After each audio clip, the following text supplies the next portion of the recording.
ശ്രീനാരായണ ഗുരു open യൂണിവേഴ്സിറ്റിയുടെ assignment prepare ചെയ്യുന്നതുമായി ബന്ധപ്പെട്ട് അറിഞ്ഞിരിക്കേണ്ട കാര്യങ്ങളിൽ ഒന്നാമത്തേത്, ഒരു സ്റ്റുഡൻറ്റിന് 2 അസൈൻമെൻറ്റാണ് ഉണ്ടാവുക ഒരു സബ്ജക്റ്റിന്. ഡിസ്ക്രിപ്റ്റീവും അനലിറ്റിക്കലും.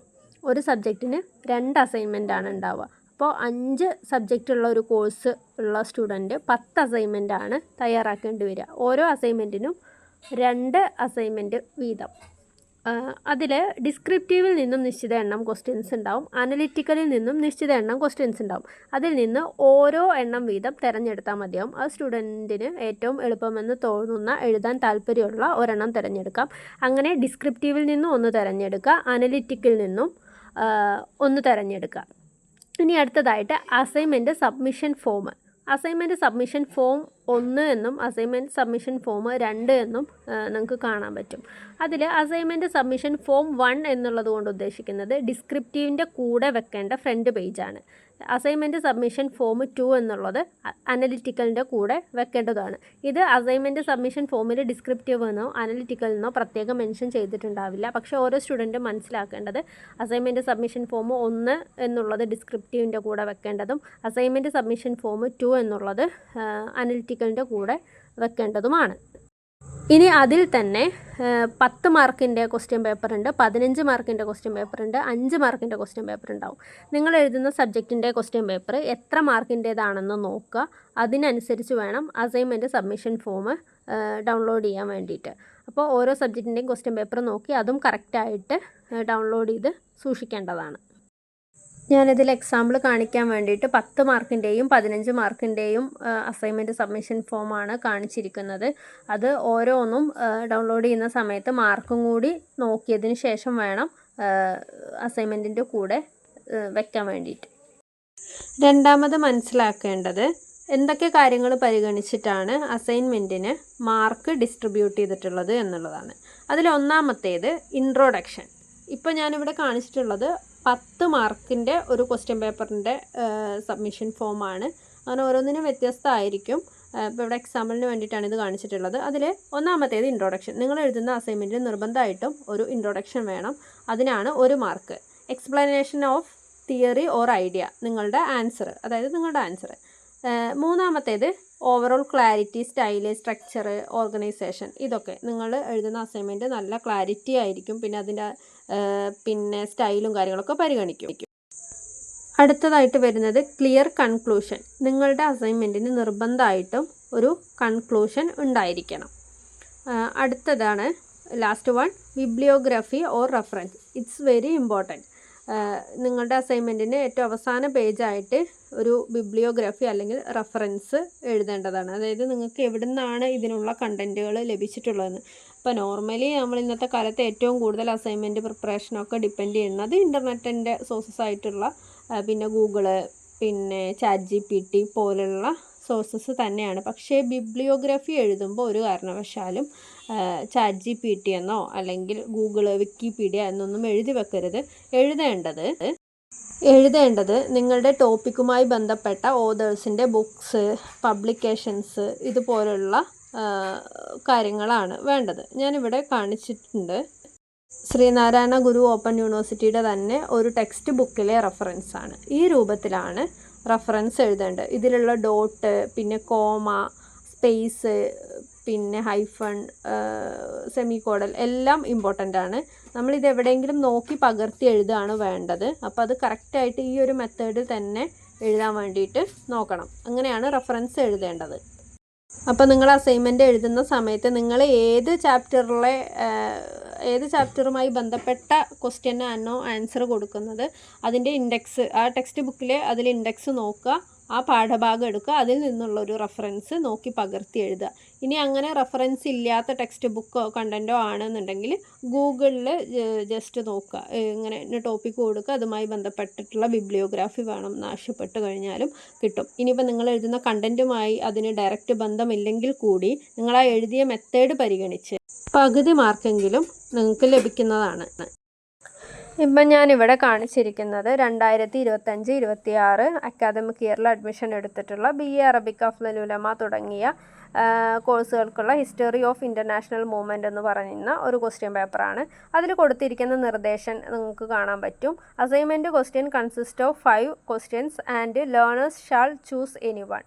5 ക്വസ്റ്റ്യൻസിൽ നിന്ന് ഒരു ക്വസ്റ്റ്യൻ ലേണേഴ്സ് തിരഞ്ഞെടുക്കണം. A question carries 15 marks. Learners are instructed to answer the questions within a maximum of 10 pages for each set. അതായത് ഒരു ക്വസ്റ്റ്യന് 15 മാർക്കായിരിക്കും. അങ്ങനെ 2 സെറ്റിൽ നിന്ന് ഓരോ ക്വസ്റ്റ്യൻ വീതം തിരഞ്ഞെടുക്കണം. അത് 10 പേജ് മാക്സിമം 10 പേജ് ആയിരിക്കണം അതിന് ഉണ്ടാവാൻ പാടുള്ളൂ. അപ്പോൾ 10 പേജ്, ഏകദേശം 10 പേജ് വരുന്ന ആൻസറാണ് നിങ്ങൾ എഴുതേണ്ടത്. 2 സെറ്റിൽ നിന്നും ഓരോ ക്വസ്റ്റ്യൻ വീതം തിരഞ്ഞെടുക്കണം. ഓരോ ക്വസ്റ്റ്യനും 15 മാർക്ക് വീതമാണ് നിങ്ങൾക്ക് ലഭിക്കാൻ പോകുന്നത്. ഇങ്ങനെ ഓരോ ക്വസ്റ്റ്യൻ പേപ്പറിനും ഓരോ നിർദ്ദേശങ്ങൾ ഉണ്ടാവും. ഇതിനുള്ളതായിരിക്കില്ല വേറൊരു സബ്ജക്റ്റിന് ഉണ്ടാവും. അപ്പോൾ അത് പ്രത്യേകം വായിച്ചിട്ട് അതിനനുസരിച്ച് മാത്രം എഴുതുക. അതിനനുസരിച്ച് മാത്രം ഈ സബ്മിഷൻ ഫോമും നിങ്ങൾ കൂടെ അറ്റാച്ച് ചെയ്യുക. ഇനി അടുത്തതായിട്ട് എങ്ങനെയാണ് ഈ അസൈൻമെൻറ്റ് ഓർഗനൈസ് ചെയ്യേണ്ടത് എന്നുള്ളതാണ്. അതിൽ ഒന്നാമതായിട്ട് വെക്കേണ്ടത് അസൈൻമെൻറ്റ് സബ്മിഷൻ ഫോമാണ്. അത് ഡിസ്ക്രിപ്റ്റീവ് ആണെങ്കിൽ അതിൻ്റെ ഫ്രണ്ട് പേജ്, അനലിറ്റിക്കൽ ആണെങ്കിൽ അതിൻ്റെ ഫ്രണ്ട് പേജ്. മാർക്ക് കൂടി പരിഗണിച്ചിട്ട് വേണം അത് വെക്കാൻ വേണ്ടിയിട്ട്, ഏത് മാർക്കിൻ്റെ ആണ് എന്നുള്ളത് നോക്കിയിട്ട്. പിന്നെ സെലക്റ്റഡ് ക്വസ്റ്റ്യൻ രണ്ടാമത്തെ പേജിൽ നിങ്ങൾ തിരഞ്ഞെടുത്തിട്ടുള്ള ക്വസ്റ്റ്യൻ, ഇപ്പം 5 ക്വസ്റ്റ്യനിൽ നിന്ന് ഏതെങ്കിലും ഒരെണ്ണം ആയിരിക്കുമല്ലോ നിങ്ങൾ തിരഞ്ഞെടുക്കണം. അല്ലെങ്കിൽ എത്ര ക്വസ്റ്റ്യൻ ആണോ ഉള്ളത് അതിൽ നിന്ന് ഒരെണ്ണമാണല്ലോ തിരഞ്ഞെടുത്തിട്ടുണ്ടാവുക. അതിൽ തിരഞ്ഞെടുത്ത ക്വസ്റ്റ്യൻ ഏതാണെങ്കിൽ അത് വലുതാക്കിയിട്ട് എഴുതുക. സെലക്റ്റഡ് ക്വസ്റ്റ്യൻ എന്ന് പറഞ്ഞിട്ട് നമ്പർ കൊടുക്കുക. പിന്നെ ആ ക്വസ്റ്റ്യൻ എടുത്തൊന്ന് എഴുതുക. പിന്നെ അത് ഡിസ്ക്രിപ്റ്റീവ് ആണോ അനലിറ്റിക്കൽ ആണോ എന്നും കൂടി മുകളിൽ സൂചിപ്പിക്കണം. ഓക്കെ. അടുത്തതായിട്ട് നിങ്ങളുടെ ആൻസറിൻ്റെ ഇൻട്രൊഡക്ഷൻ, അതിന് ശേഷം ഡീറ്റെയിൽഡ് ആൻസർ. ഈ ഡീറ്റെയിൽഡ് ആൻസർ തുടങ്ങുന്നതിന് മുൻപായിട്ട് നിങ്ങൾ അതിനൊരു കുഞ്ഞ് ഇൻട്രൊഡക്ഷനൊക്കെ കൊടുത്താൽ നല്ലതാണ്. അത് ഏത് ടോപ്പിക്കുമായി ബന്ധപ്പെട്ടാണെങ്കിൽ അതിൻ്റെ ഒരു ഹെഡിങ് കൊടുക്കുക. പിന്നെ ലാസ്റ്റ് കൺക്ലൂഷൻ, അത് കഴിഞ്ഞ് റെഫറൻസ്. ഇങ്ങനെയാണ് അസൈൻമെൻറ്റ് ഓർഡറായിട്ട് വെക്കേണ്ടത്. പിന്നെ പ്രത്യേകം ശ്രദ്ധിക്കുക, എല്ലാ പേജിൻ്റെയും വലതുവശത്ത് താഴെയായിട്ട് പേജ് നമ്പർ കൂടി ഇടാൻ വേണ്ടിയിട്ട് ശ്രദ്ധിക്കുക. ഇത് ഓർഗനൈസ് ചെയ്യുന്ന സമയത്ത് അങ്ങോട്ടും ഇങ്ങോട്ടും മാറിപ്പോവാതിരിക്കാൻ വേണ്ടിയിട്ടാണ്. 2 സൈഡും എഴുതാവുന്നതാണ് അസൈൻമെൻറ്റിൻ്റെ. ഇതിൻ്റെ സോഫ്റ്റ് കോപ്പിയാണ് നമ്മൾ സബ്മിറ്റ് ചെയ്യുന്നത്. അപ്പോൾ 2 പേജും എഴുതാവുന്നതാണ്. പിന്നെ പറയാനുള്ള മറ്റൊരു കാര്യം, നിങ്ങൾക്ക് സ്കെച്ച് പെന്നൊക്കെ യൂസ് ചെയ്യാം.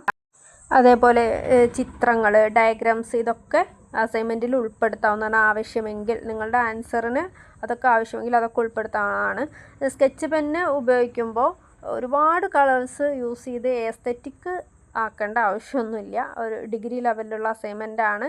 അപ്പോൾ ഒരു മിനിമം കളേഴ്സൊക്കെ യൂസ് ചെയ്ത് അതിൻ്റെ ഒരു സ്റ്റാൻഡേർഡ് കീപ്പ് ചെയ്തുകൊണ്ട് എഴുതാൻ വേണ്ടിയിട്ട് ശ്രമിക്കുക. പിന്നെ അതിലുപരി ഇതിൻ്റെ സോഫ്റ്റ് കോപ്പിയാണ് നമ്മൾ അപ്ലോഡ് ചെയ്യുന്നത്, ഹാർഡ് കോപ്പി അല്ല. അപ്പോൾ നിങ്ങൾ യൂസ് ചെയ്യുന്ന എല്ലാ കളേഴ്സും അത്ര തന്നെ പ്രൊജക്റ്റ് ചെയ്യുമൊന്നുമില്ല. അപ്പോൾ എന്നാലും കുറച്ച് കളേഴ്സൊക്കെ യൂസ് ചെയ്യാം. പിന്നെ ഹെഡിങ്, സൈഡ് ഹെഡിങ്, ഇതെല്ലാം ഒന്ന് ബോൾഡ് ആക്കുക അല്ലെങ്കിൽ അണ്ടർലൈൻ ചെയ്യുക. അങ്ങനത്തെ കാര്യങ്ങളൊക്കെ ചെയ്താൽ അസൈൻമെൻറ്റ് നോക്കുന്ന സമയത്ത് കുറച്ചുകൂടി അസൈൻമെൻറ്റ് ഭംഗിയുണ്ടാവും. ഇനി ഫ്രണ്ട് പേജ് പ്രിൻ്റ് എടുത്ത് എഴുതി അത് ഫോട്ടോ എടുക്കുന്നതിന് പകരം നിങ്ങൾക്ക് എന്ത് ചെയ്യാം, PDF തന്നെ അല്ലെങ്കിൽ ഇതിനെ ഇമേജ് രൂപത്തിലേക്കാക്കിയിട്ടുള്ള ഫയലിൽ ഏതെങ്കിലുമൊക്കെ ആപ്പ് യൂസ് ചെയ്ത് നിങ്ങളുടെ ഡീറ്റെയിൽസ് ഇതിൽ എഴുതി ചേർക്കാവുന്നതാണ്, ടൈപ്പ് ചെയ്ത് ചേർക്കാവുന്നതാണ്.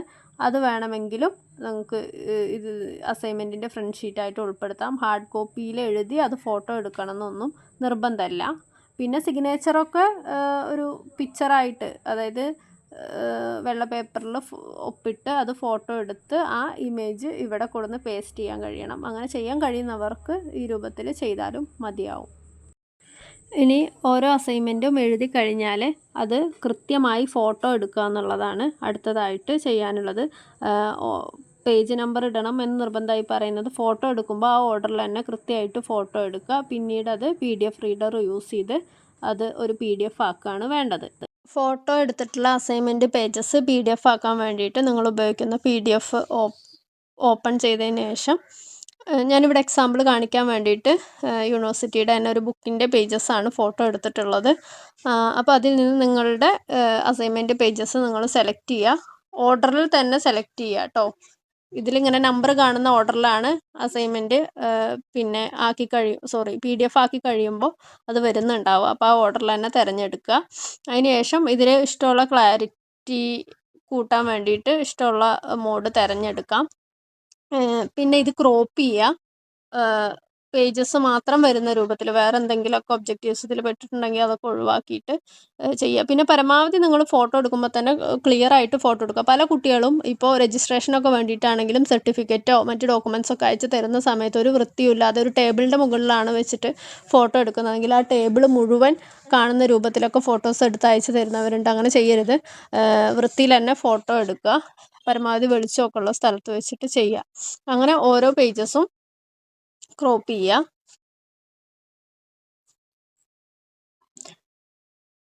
ഞാനിവിടെ എല്ലാ പേജസ് ഒന്നും ചെയ്യുന്നില്ല, എക്സാമ്പിൾ കാണിക്കാൻ വേണ്ടിയിട്ടായതുകൊണ്ട്.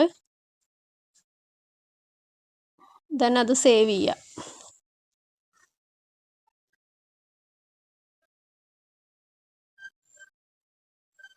ഇനി പേര് കൊടുക്കുന്നതാണ്. PDF പേര് കൊടുക്കുന്നതാണ് ഏറ്റവും ഇമ്പോർട്ടൻ്റ് ആയിട്ട് നിങ്ങൾ ശ്രദ്ധിക്കേണ്ടതാണ്. ആദ്യം തന്നെ നിങ്ങളുടെ പേര് കൊടുക്കുക. സ്റ്റുഡൻറ്റിൻ്റെ പേര് കൊടുക്കുന്നു. ഞാനിപ്പോൾ എക്സാമ്പിൾ കാണിക്കാൻ എൻ്റെ പേര് തന്നെ കൊടുക്കുന്നു. ആൻഡ് ഏത് സബ്ജക്റ്റിൻ്റെ ആണ് എന്നുള്ളത് കൊടുക്കുക. ഞാൻ എക്സാമ്പിളിനായിട്ട് എൻവയോൺമെൻറ്റൽ സ്റ്റഡീസ്.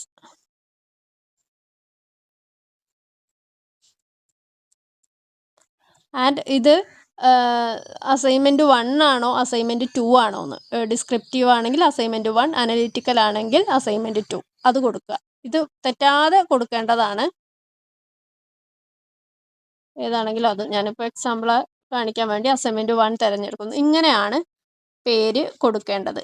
നിങ്ങളുടെ പേര്, സ്റ്റുഡൻറ്റിൻ്റെ പേര്, സബ്ജക്റ്റ്, അത് അസൈൻമെൻറ്റ് 1 ആണോ 2 ആണോ എന്നുള്ളത് കൊടുക്കുക. എന്നിട്ട് സേവ് ചെയ്യുക. ഈ സേവ് ചെയ്ത് കഴിഞ്ഞാൽ ഇതിൻ്റെ റെസൊല്യൂഷൻ 10 MB കൂടാൻ പാടില്ല. ഇപ്പോൾ ഇവിടെ കണ്ടോ 16 MB വന്നിട്ടുണ്ട്. ഞാൻ സേവ് ചെയ്ത അസൈൻമെൻറ്റിൻ്റെ റെസൊല്യൂഷൻ 16 MB വന്നിട്ടുണ്ട്. അങ്ങനെ കൂടുതൽ വരാൻ പാടില്ല. അപ്പോൾ അത് ഇതിൽ തന്നെ നമുക്ക് കംപ്രസ് ചെയ്യാൻ പറ്റും.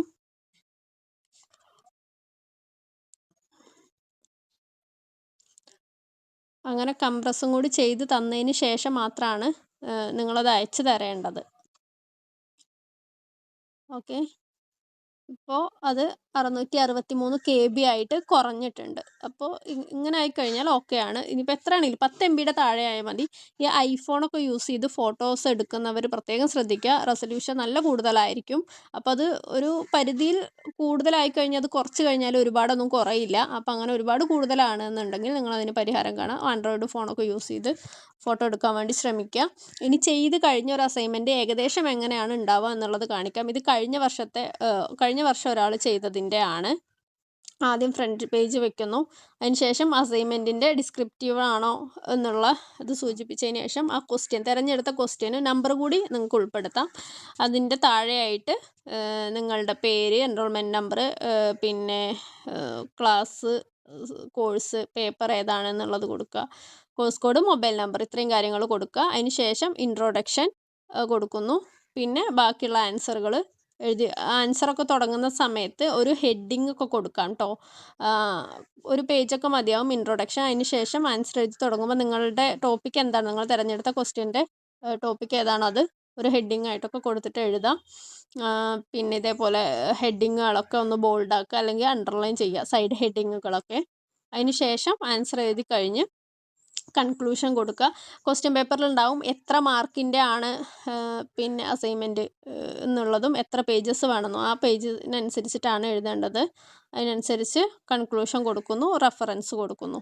ഇത്രയും കാര്യങ്ങളാണ് അസൈൻമെൻറ്റിൽ വേണ്ടത്. Okay, thank you.